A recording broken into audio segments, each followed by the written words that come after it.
এই দুনিয়ার মানুষের এই পৃথিবীতে চাওয়ার কোনো শেষ নেই।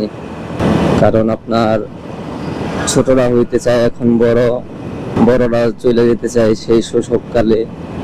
যার চাকরি আছে সে কাজ করে কুল পায় না, আর যে বেকার সে কাজ খুঁজে কুল পায় না। আম পাবলিক হইতে চায় সেলিব্রিটি, সেলিব্রিটিরা গর্ত খুঁজে লুকানোর জন্য। এক কথায় কেউ কারো জায়গায় সন্তুষ্ট না। সন্তুষ্ট থাকা সম্ভব না। সন্তুষ্ট থাকবে কিভাবে? কারণ সন্তুষ্ট থাকার জন্য একমাত্র আল্লাহর পথ ছাড়া আর কোনো উপায় নেই।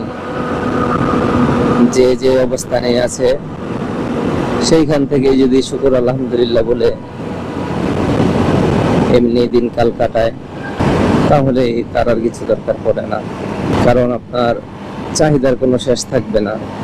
আজকে যেটা স্বপ্ন ভাবছেন, কাল যদি সেটা পূরণ হয়ে যায়, পরশু অবশ্যই তার থেকে বড় স্বপ্ন দেখবে। তাই সামনের কথা চিন্তা না করে বর্তমানে কেমন আছি এই চিন্তা করেই যদি আপনি শুকরিয়া করেন, তাহলে হয়তো আপনার চাহিদাগুলো খুব কম থাকবে।